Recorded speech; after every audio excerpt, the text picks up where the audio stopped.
Buenos días a los señores estudiantes en segundo D. Vamos hoy a continuar con las clases de física y vamos a estudiar lo que está en la página 183. Solamente les ayudo a analizar como una guía para que puedan ustedes seguir el texto, la lectura. El efecto Joule.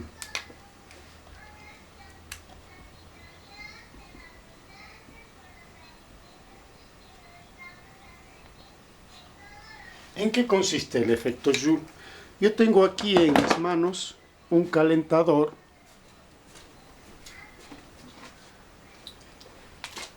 Digo calentador cuando en verdad es un cargador.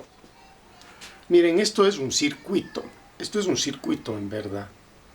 ¿Qué pasa? Que tenemos una fuente generadora de energía que sería los 110 vatios de potencia que nos da el Sistema Nacional de Electrificación. Se ha conectado a eso y aquí tenemos ubicado un resistor o transformador de energía alterna a energía continua. Este circuito no es que carga directamente toda la energía al celular. Si ustedes notan que hay parte de energía y cuando está más o menos un tiempo determinado el cargador, y si no es de una resistencia bastante fuerte, alta, siente usted que ha calentado, o hay ocasiones en que se viene a recalentar. Ese calentamiento es lo que el descubridor o el que logró medir esta situación lo llamó efecto Joule. Es decir, que la energía que nosotros utilizamos no es en su totalidad transformada en el efecto al cual fue dirigido, sino que hay una parte que se disipa. Así que, por ejemplo, un foco que instalamos en nuestro hogar no es que da todo luz. Hay una parte de esa energía que se convierte en calor. De ahí que cuando usted quiere mover o remover la bombilla, pues siente ese calor que a veces no soporta el cuerpo humano. Entonces, esa energía se llama energía disipada, que se le dio el nombre de efecto Joule a su descubridor. Vamos a ver entonces algunas propiedades. Entonces ahora sabemos que en todo circuito hay una energía que circula, que corre, y esa energía está siendo utilizada de diferentes maneras. Ahora bien, ustedes ven que al haber esa energía, hay en realidad una energía que se consume para el objeto que usted quería, pero hay otra energía que se disipa, que se desperdicia o que se puede utilizar en otra situación. Pues no necesariamente decimos que se desperdicia, porque puede ser que un aparato nos sirva para calentar y para dar luz al mismo tiempo, lo cual sería que estamos aprovechando en su totalidad la energía. Lo que interesa es saber que la corriente eléctrica que gira no solamente es utilizada en un efecto, sino hay energía que se disipa de un modo o de otro. Ahora bien, esta energía que nosotros consumimos la podemos medir a través de energía es igual a la carga que circula por el circuito multiplicado por el diferencial de voltaje. Acuérdense que diferencial es el triángulo con B, pero no le ponemos por razones de espacio y por el tiempo de coronavirus. Ahora bien, esa energía, si nosotros sabemos que carga de energía es igual a la intensidad de la corriente multiplicada por el tiempo, esa energía misma se convierte en que es igual a, en vez de Q, vamos a poner I por T y por voltaje. La energía también puede ser calculada entonces conociendo la intensidad de la corriente, el tiempo que ocupamos la corriente y la diferencia de potencial que estamos utilizando. Pero vayamos más allá. Nosotros sabemos que la diferencia de potencial, en cambio, es igual a intensidad el diferencia de voltaje es igual a la intensidad por la resistencia. Si nosotros reemplazamos el voltaje, porque la diferencia de potencial es igual a R, entonces la energía se ha convertido en intensidad, por tiempo, por intensidad y por resistencia. Esto nos lleva a decir que de este principio de que la energía es carga por voltaje, terminamos una expresión de energía que nos dice: energía es igual a la resistencia por la intensidad de la corriente al cuadrado y multiplicado por el tiempo si ustedes hacen las operaciones. Allí tenemos también otra forma de calcular la energía. Miren, hay varias fórmulas y eso ya depende de los datos que nos den en el problema. Lo interesante es que nosotros tengamos en la mente estas fórmulas. Ahora bien, nosotros sabemos que, en cambio, la energía, que es igual a resistencia por la intensidad de la corriente elevada al cuadrado y esta multiplicada por el tiempo, sabemos que, por otro lado, esto de aquí nos ayuda también a, conociendo el concepto de que potencia es igual al trabajo dividido para el tiempo, igual que, más o menos yo le asocio con la velocidad, ¿verdad? ¿Qué es la velocidad? Al espacio sobre el tiempo, cantidad de trabajo realizado para el tiempo. Bueno, entonces la potencia es igual a la carga de energía por espacio, por el tiempo. Pero esta W es esto de aquí, así que se puede poner resistencia por I al cuadrado y por T. En vez de decir que es carga sobre tiempo, nosotros podemos decir que la potencia es igual a RI al cuadrado por T y dividido también para el tiempo. Esto nos invita a ser un poco más sintéticos con la fórmula y terminamos diciendo que la energía disipada, si usted simplifica T y T, se puede calcular también a través de R por I al cuadrado. Y no olvide que en vez de energía disipada, le podemos escribir, no quiere borrarse esto, también como potencia. Al hablar de energía y de potencia, estamos diciendo que son las mismas cosas, no confundirse. Potencia y energía, entonces, de acuerdo a esto, llegan a ser los mismos conceptos que nosotros estamos aplicando. Ahora bien, hay también que acordarse que la potencia tiene otra forma de ser calculada, ¿verdad? Que la potencia es igual a la intensidad por el tiempo. Son cositas que debemos de tenerlas allí siempre presentes cuando necesitamos calcular el problema. Ahora bien, si la potencia es a intensidad al cuadrado por la resistencia, nosotros podríamos escribir que la potencia es igual a la resistencia por I y por I.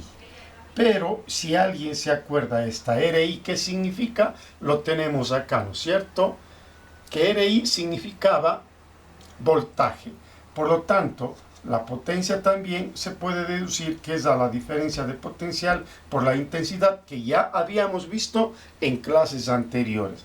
¿Para qué les pongo esto? Para que ustedes puedan tener en un papelito, en una situación de la mente facto, para que lo memoricen. Ahora bien, estas fórmulas son las que nos permiten resolver problemas muy sencillos y que ustedes van a encontrar en la página 183, como este. Según los resistores de 4 ohmios cada uno que está en la gráfica, espero que lo vean, el circuito puede disipar un máximo de 10 vatios sin que se destruya.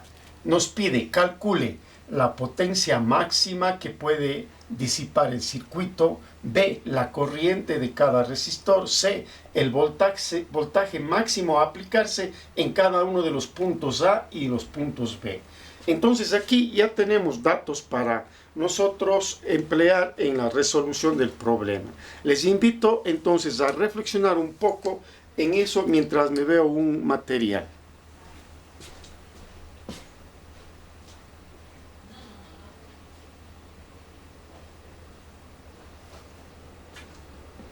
Bueno, vamos a comenzar resolviendo la parte primera del problema.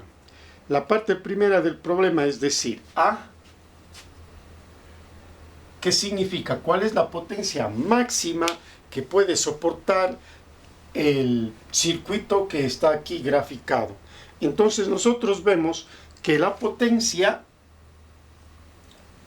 es igual a R por I al cuadrado. Si nosotros sabemos que cada resistencia, según el problema, mide 4 ohmios, aquí hay 4 ohmios en cada uno de ellos, 4 ohmios aquí, 4 ohmios aquí y 4 ohmios en esas tres. Dos están en paralelo y esto está en serie. Es una serie de circuito combinado, paralelo y serie. Entonces nosotros sabríamos que la intensidad de corriente al cuadrado sería igual. Si la R pasa dividiendo, entonces la potencia sobre la resistencia. Eso nos permite ya tener un primer cálculo, ¿no es cierto? Significaría que si tengo que I al cuadrado es igual a la potencia, y si la potencia que me da es de máximo 10 vatios, energía o potencia, 10 vatios, y para la resistencia, sabemos que la resistencia de cada explícita de todo el sistema, entonces estará dado por 4 ohmios. Entonces quiere decir que la intensidad al cuadrado de la corriente es igual a 2.5. Ya tenemos un dato que nos permitirá a nosotros trabajar. Ahora bien, nos dice cuál es la resistencia en todo el circuito equivalente.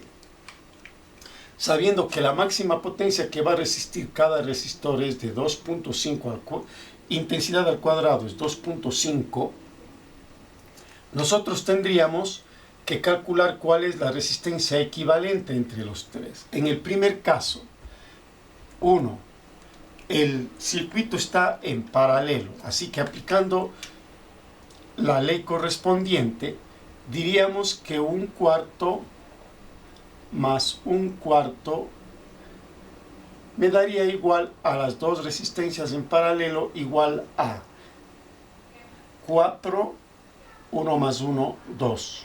Si es que simplificamos, entonces es una resistencia equivalente de 1/2. Si hacemos, ustedes recuerdan el inverso de esto, entonces la resistencia del circuito en paralelo ha sido de 2 ohmios, ¿verdad? Ahora bien, tenemos que mirar para la serie. En el segundo caso, tenemos una resistencia de 4 ohmios que se suman a los dos que equivale el paralelo. Así que la resistencia total sería 4 ohmios más 2 ohmios, en total 6 ohmios. Si es que toda la resistencia es de 6 ohmios, entonces nosotros ya podríamos calcular la potencia máxima que puede resistir. Por lo tanto, tendríamos entonces que la potencia máxima a resistir será igual a la resistencia por I al cuadrado. Todo el circuito tiene entonces una potencia igual a 6 ohmios, que es todo el circuito, 6 ohmios, por la intensidad al cuadrado, que es 2.5. Así que la respuesta a la primera parte del problema nos dice que esto puede soportar 15 vatios. Estamos. Con eso usted tiene ya resuelto la primera parte del problema. Dice B. Parte del problema dice, ¿cuál es la corriente que circula en cada resistor?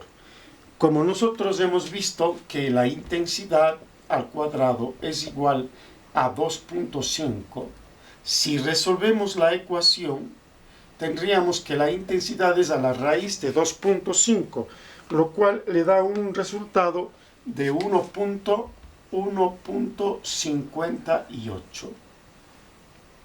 Esto sería amperios. Si tenemos 1.58 amperios, vamos a calcular cuánto pasa de corriente esto de aquí. Como son una resistencia en paralelo, tienen una equivalencia de 2, así que 1.58 para la serie en paralelo hay que dividirlo para 2. Así que en cada uno de ellos estará pasando una intensidad de corriente de 0.79 amperios. Para verificarlo multiplicamos por 2 y efectivamente pasará unos 58 amperios. Así que en la resistencia que mide 4 ohmios, entonces pasa 1.58 intensidad de corriente amperios. Bien, hemos dado entonces respuesta al aspecto B. Y nos vamos al aspecto C. Para dar respuesta a C, nos dice cuál es el voltaje máximo que se puede aplicar a cada uno de los puntos A y el punto B del circuito que nos han dado, y nosotros sabemos que la diferencia de potencial es igual a la potencia por la intensidad de corriente. Así que el potencial, la diferencia de potencial será igual. Si la potencia es de 1.58 que circula por el circuito y la intensidad de corriente que circula en forma total, y nos falta la 1.58, a ver, algo está mal, intensidad por R, esto es la R, ¿no? Muy bien.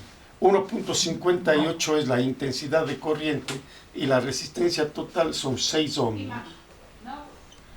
Entonces la diferencia de voltaje multiplicando los 183, los 1.58 amperios por ohmio, nosotros tendríamos un total de 9.49 voltios que circula, o máximo que le podríamos aplicar a B antes de que estos se recalienten y se puedan destruir o hacer un cortocircuito. Espero que les haya servido y con eso ustedes pueden resolver la actividad, que es sencilla.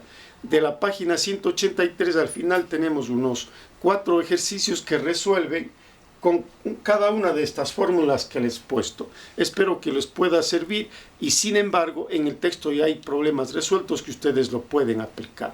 Muchas gracias y esperemos que lo apliquen.